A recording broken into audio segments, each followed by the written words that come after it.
Hey, what do you think you're doing? Emily, the beautiful department head who graduated from Kyoto University, glared at me. That night, we were holding a welcome party for Emily. We were enjoying a fun evening, drinking and challenging each other with various questions. However, as the alcohol took effect, Emily got a bit tipsy and her skirt ended up fully exposed. So I decided to cover her up with a hand towel I had nearby. But since Emily was unsteady from the alcohol, she stumbled and ended up touching my hand. It seems she misunderstood it as harassment. Jacob, you're the worst. Just because you're not popular in your personal life doesn't mean you can resort to this. I was honestly shocked. My intention had been to help her, but it had completely backfired. But at this point, there was nothing I could do. Just as I was about to give up and apologize, an astonishing truth came to light. My name is Jacob. I'm 32 years old. I was born to an ordinary office worker father and a stay-at-home mother. I was given everything I wanted and allowed to pursue anything I liked. I never had to worry about food, and I believe I grew up in a very fortunate environment. However, there was still something missing in my life. I never had siblings I could rely on. Seeing my friends happily spending time with their brothers and sisters was painful. They always looked like they were having fun playing together, and whenever something happened, they would support each other as a team. Even when it came to homework, they would help one another, and I envied that deeply.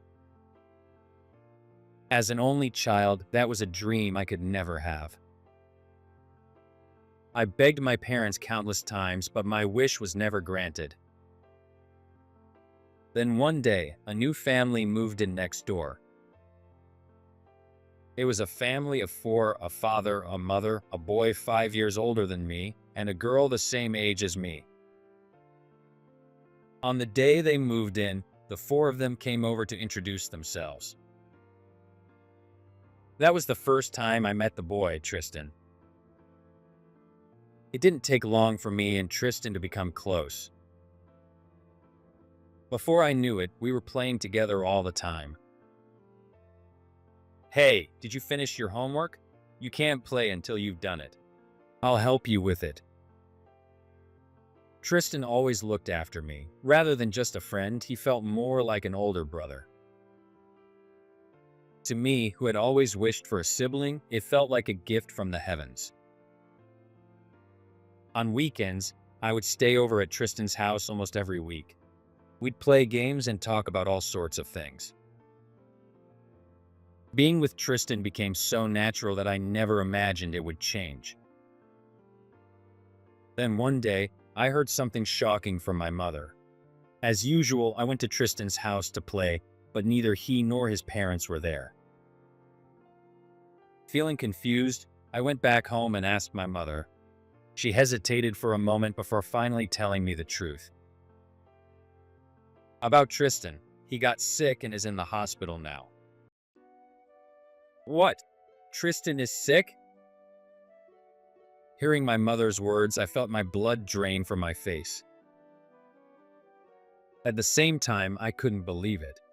There was no way this could be true. Just yesterday, we were having so much fun playing together, so there was no way he could suddenly be hospitalized. But my mother had a serious expression on her face. Maybe it was true. Realizing that, I quickly got ready to leave and said to my mother, "Mom, let's go visit Tristan right away." However, my mother didn't move at all, even after hearing my words. Instead, she gently patted my head. "Jacob, Tristan just had surgery. I know you're worried about him, but let's wait a little while until he recovers, and then we'll go visit him together." I desperately wanted to see him, but if he had just undergone surgery, he was probably exhausted. Understanding that, I decided to listen to my mother. A few days later, my mother and I headed to the hospital to visit Tristan. On the way, my mother said something that caught my attention. You know, Tristan is fighting an illness right now, so he might seem a little different than usual. But don't worry, okay? I didn't understand why she would say something like that at that moment, but when we arrived at Tristan's hospital room, I rushed inside without hesitation. And the moment I saw him, I was shocked. Lying there was a Tristan who had become so thin that he barely resembled his former self. He wasn't asleep, but his eyes were closed and he remained still. I hesitantly called out to him, "Tristan." Upon hearing my voice, Tristan slowly opened his eyes and looked at me. He seemed a little surprised at first, but then he smiled happily. "You came. I'm so glad." His voice was weak, lacking its usual energy. Wanting to cheer him up, I handed him something. "Here, I want you to have this card." Tristan reached out with his frail arm and took the card from me. "Oh, this is one of the cards I was collecting. And it's a rare one, too." His eyes lit up with joy. "I'm glad you like it. Tristan, you have to get better soon. I'd be really lonely without you. Please come back home quickly." "Of course. I'll recover in no time, just for you, Jacob. Just wait for me." Tristan said that with so much determination. But that ended up being the last time I saw him full of life. One day, after returning home from school as usual, I found my parents with red, swollen eyes. I didn't understand why they looked so down. When they said we were going to see Tristan, I eagerly decided to go with them. We headed next door to Tristan's house. Had he been discharged from the hospital? I felt an unsettling anxiety in my chest. And when we entered their home, I saw it. Tristan was lying there, his body already cold. My worst fear had come true. At that moment, I realized that Tristan had left for heaven. Tears streamed down my face, unstoppable. "Tristan, why? You promised we'd play together again." Hearing my cries, Tristan's parents broke into tears as well. His little sister was sobbing loudly beside them. "Jacob, thank you for everything. Tristan asked me to give this to you if anything ever happened to him." His mother handed me a large box. I recognized it immediately. It was the box Tristan always carried when we played card games. When I opened it, I found all of Tristan's most treasured cards inside. I burst into tears. And those tears didn't stop for a long time. After Tristan's funeral, his parents decided to sell their house next door. They told me they couldn't bear to live in a home filled with memories of Tristan. Later, I learned that Tristan's illness was something modern medicine couldn't cure at the time. I thought that if medical advancements continued, people suffering from the same disease might be saved. That realization pushed me toward the path of medicine. From that moment on, it was as if I had been possessed. I threw myself into studying. My parents were surprised at my sudden change, but they supported me with all their might. By the time I entered high school, I had risen to the top of my class. People even started saying that if I continued on this path, getting into a prestigious medical school wouldn't just be a dream. My parents were overjoyed to see the results of my hard work. One day, I saw a television special about a new drug that was said to be effective for Tristan's disease. However, it would take time for it to be approved and released to the public. The person being interviewed was Mr. Manning, the CEO of S Pharmaceuticals. If this drug is officially released, this disease will no longer be considered incurable. Our company is committed to advancing its development so that we can help those suffering from this illness. His words captivated me. Until then, I had only thought about becoming a doctor. But at that moment, I realized that there were many different roles in the medical field. Most of all, Mr. Manning's mission aligned with mine. That was the moment I decided that I wanted to join S Pharmaceuticals and help save lives. From then on, I focused entirely on my goal. After 6 intense years in a pharmaceutical science program, I successfully landed a job at S Pharmaceuticals. I didn't choose a research position. I specifically requested to work in sales. I knew that even if a good drug existed, if hospitals didn't fully understand its benefits, the people who truly needed it might not receive it. That's why I wanted to be the kind of salesperson who could properly communicate essential medical information to doctors and pharmacists. By the time I joined the company, the drug that could have saved Tristan had finally been approved and was slowly being used to help patients in need. But spreading awareness of the drug required strong sales efforts. I wanted to make sure it reached people all over Japan to become a beacon of hope for as many patients as possible. With that determination in mind, I arrived at my first day of work. When I stepped into the office, my senior colleagues were already busy with their tasks.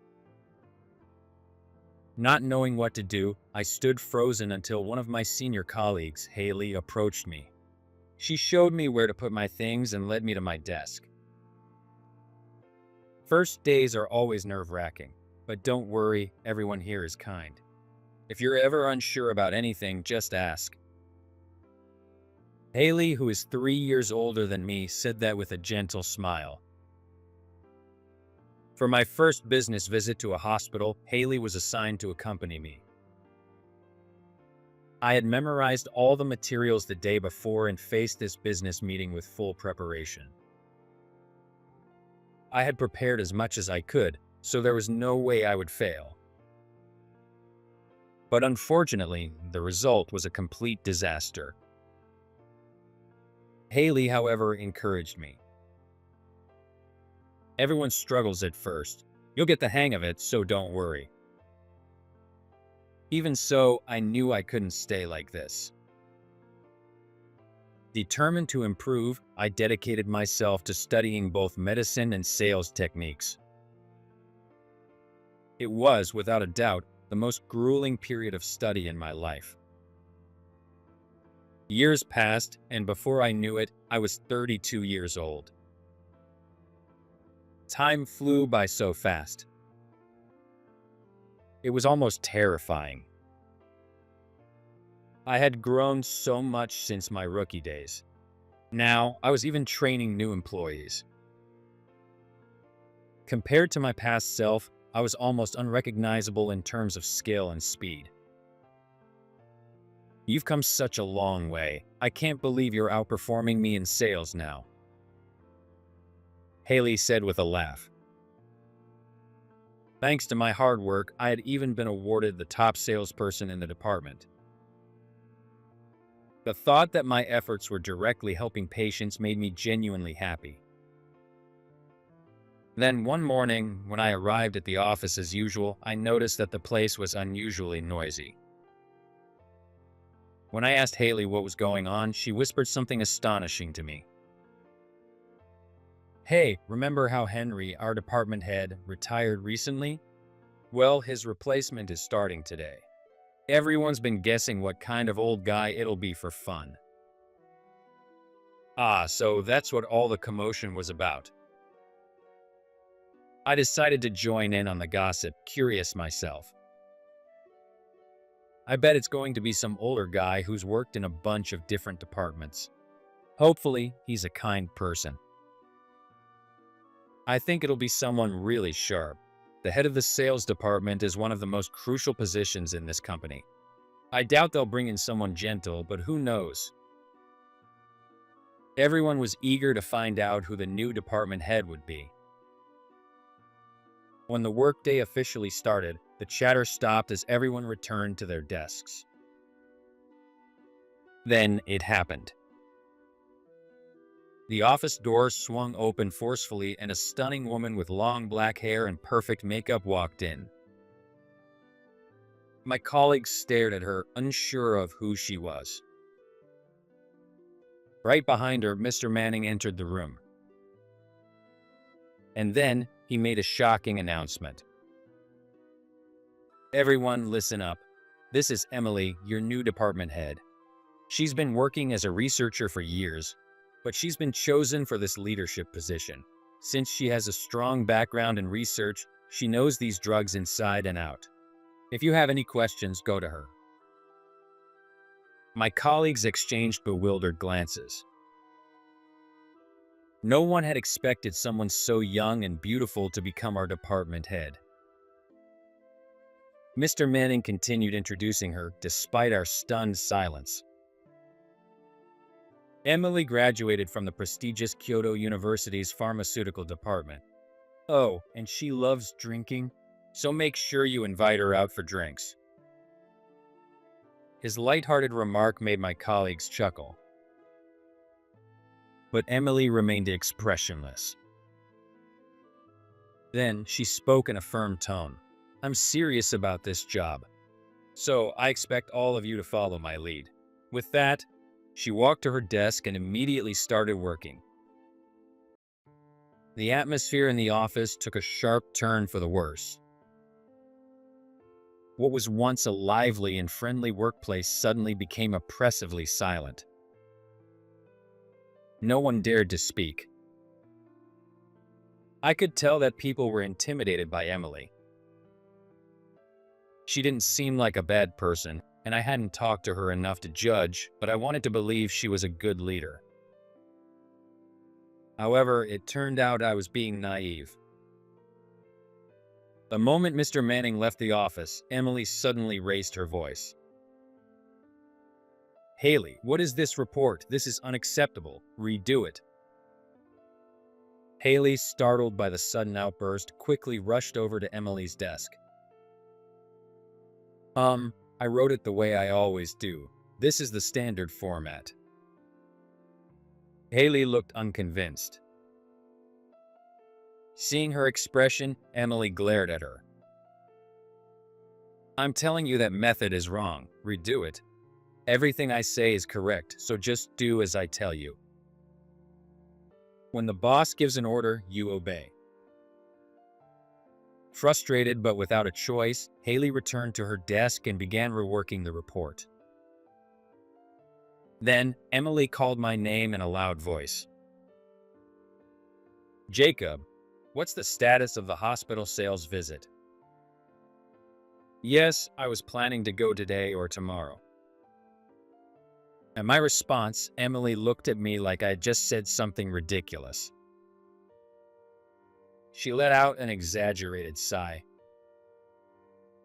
There are patients in that hospital who need this drug right now. Why haven't you gone already? Are you incompetent? Get there immediately. Yes.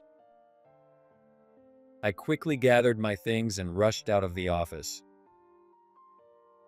Technically, what she was saying wasn't wrong, but I had my own pace and strategy for approaching clients. I didn't want the newly arrived department head to interfere with this. On top of that, I couldn't believe she was speaking in such a condescending way. A few hours later, after finishing my sales visit, I returned to the office. But as I reached for the door, I noticed something unusual. The office was unusually loud. The voices inside were so loud they could be heard from the hallway. What is going on? As I stepped into the office, I was met with the loud, angry voices of Emily and Haley echoing through the room. I have to go pick up my child from daycare. I need to leave now. I don't need an excuse like that. Finish your work before you leave. Using your child as an escape is something only losers do. If you can't follow my orders, then quit. There are plenty of people who can replace you. Their argument was escalating quickly. The entire office was holding their breath, watching the confrontation unfold. Haley had been working reduced hours ever since she had her child. That was her legal right as an employee. But Emily was blatantly disregarding that and trying to force her to stay. This wasn't right. Thinking that, I said this to Emily. Haley has to pick up her child. I'll take care of her work instead. Emily let out a loud, annoyed tisk. A parent who can't balance work and childcare is a failure as an employee. Jacob, make sure you handle it properly. With that, she went silent and returned to her work.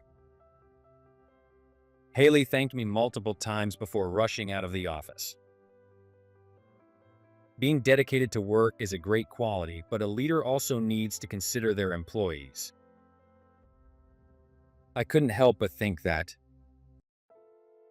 Later that night, I got a call from Haley. Thank you so much for today. You really saved me. I'm single and have nothing better to do, so don't worry about it. At that, Haley let out a deep sigh. Why does Emily have to be so condescending? Just because she's the department head, does she really think she can act like that? I just don't understand her mindset. Haley seemed to have a lot of complaints about Emily. However, I felt that Emily's attitude was enough to upset everyone. One day, a colleague approached me with a surprising suggestion. We're planning to throw a welcome party for Emily tonight. You're coming too, right? Honestly, I hesitated. If Emily was the guest of honor, everyone would probably be too tense to enjoy themselves. We were already exhausted from work, so why add more stress? Sensing my reluctance, my colleague pleaded. This department used to be a great place to work. Ever since Emily arrived, it's felt like we're in a war zone. We just want things to go back to how they were. That's why we're doing this. My colleague spoke to me with a deep sense of urgency. I strongly agreed with their opinion. So I decided to attend Emily's welcome party. Of course, my colleague invited Emily as well. Well, my workload is manageable, so I suppose I could grace you all with my presence. Her response was unbelievably arrogant, but at least she agreed to come. During lunch, I also invited Haley. Since that incident, she had been actively avoiding Emily. I thought that if they had time to talk, they might be able to reconcile. After explaining my reasoning, Haley reluctantly agreed, saying she would drop her child off with her husband before coming. Now, all that was left was to wait for the party. At the end of the workday, everyone started heading to the bar for the party. I wanted to go right away too, but unfortunately, I had a backlog of work to finish. Emily, however, had no such delays. She packed up and left for the bar alone. For a moment, I thought I saw a small smile on her face. An hour later, I finally arrived at the venue. I walked over to where my colleagues were seated. And there, laughing and chatting with everyone, was Emily. I was shocked when I saw Emily. She wasn't the usual expressionless, work-focused woman I knew. Instead, she was happily chatting and laughing with everyone. Haley noticed me and waved me over to the seat next to her. We're playing a game and Emily is hosting a quiz, but her questions are so hard that no one can solve them. She said this as she sipped her drink. I ordered a beer and clinked glasses with Haley. Just then, Emily, who had been sitting at a distant table, suddenly approached me and held up her glass. Jacob, cheers. I was stunned. Emily was being friendly. That was new. She was definitely a little tipsy. Haley, sitting next to me, looked just as surprised, her eyes wide with disbelief. As I stood there in shock, one of my colleagues asked Emily a bold question. Hey, Emily, do you have a boyfriend? Emily paused for a moment before replying. Yes, I do. He's someone very important to me. The bar erupted with excited chatter. Everyone was curious about what kind of person would be dating such a beautiful and successful woman. Do you have a picture of him? We'd love to see.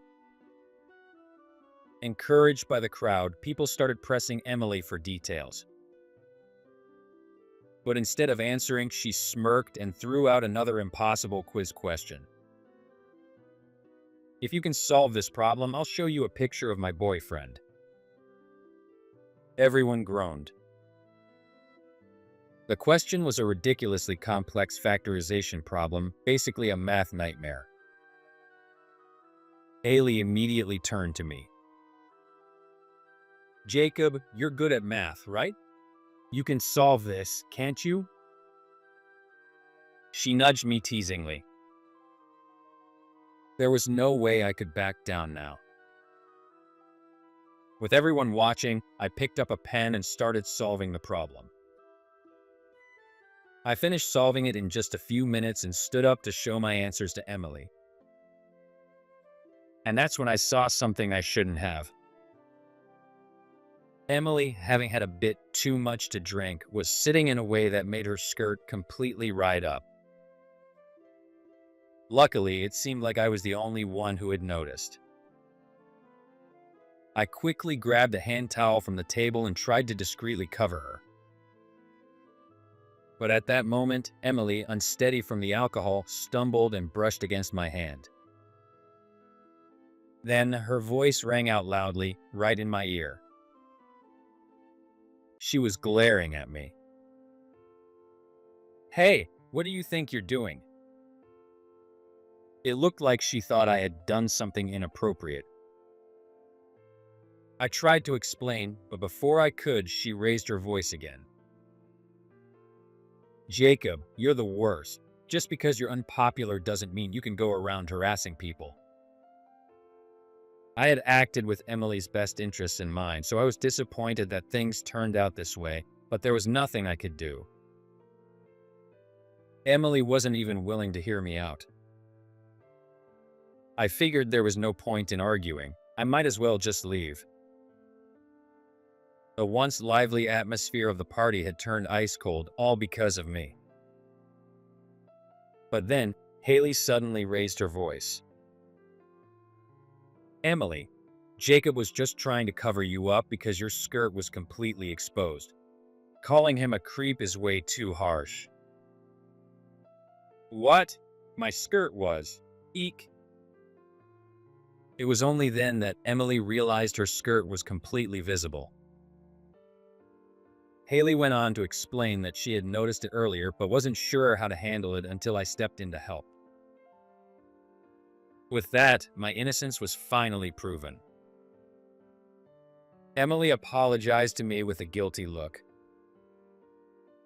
I didn't know. I'm so sorry. Jacob, you were trying to help me. The once cheerful atmosphere had become heavy with tension, and an awkward silence filled the air. To break the mood, I decided to show Emily the answer to her incredibly difficult math problem. As soon as she saw my answer, her eyes widened in surprise. Jacob, that's correct. Hearing this, my colleagues cheered and the mood lightened again. All right then, as promised, You have to show us a picture of your boyfriend." Everyone was buzzing with excitement. Emily hesitated for a moment, then pulled out a photo from her phone's cover pocket and held it up for us to see. The picture looked old and worn around the edges, clearly taken years ago. As I looked at it, my heart skipped a beat. My colleagues, still excited, pressed Emily with questions. "Wait, is this a childhood picture of your boyfriend? Which one is him?"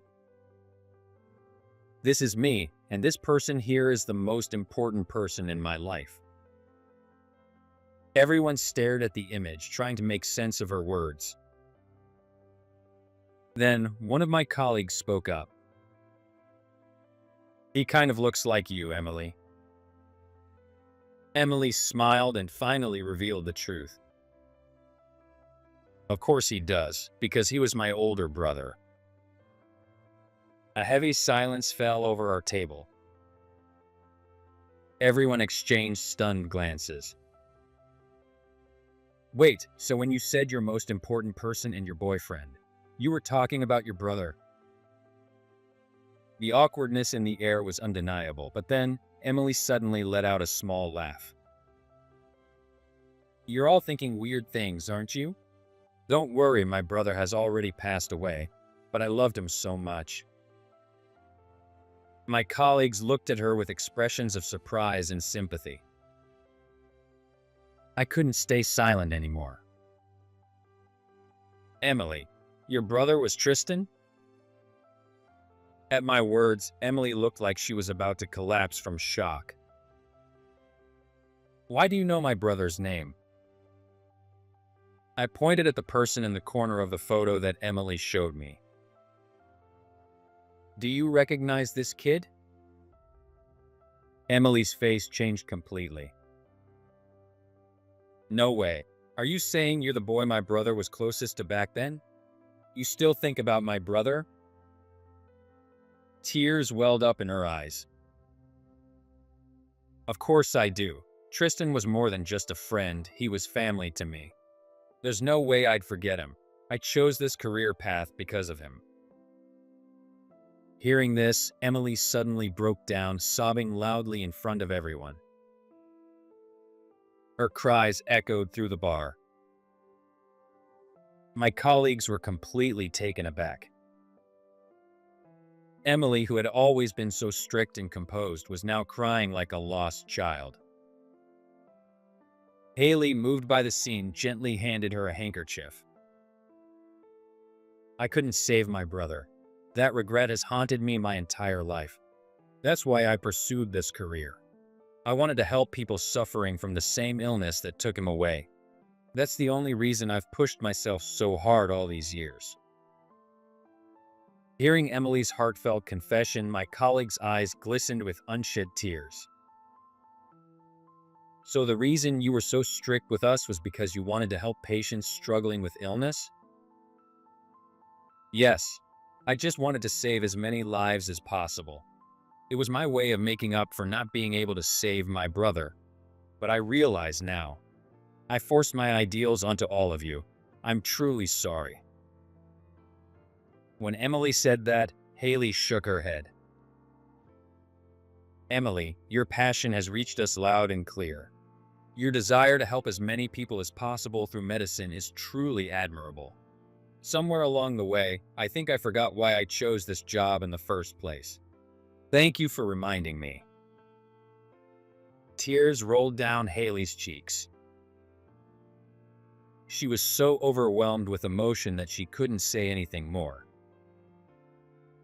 My colleagues sat quietly, absorbing everything.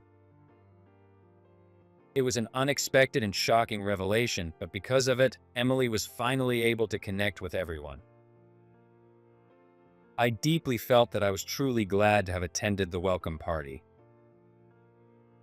The welcome party continued to be lively, and everyone seemed to be having a great time.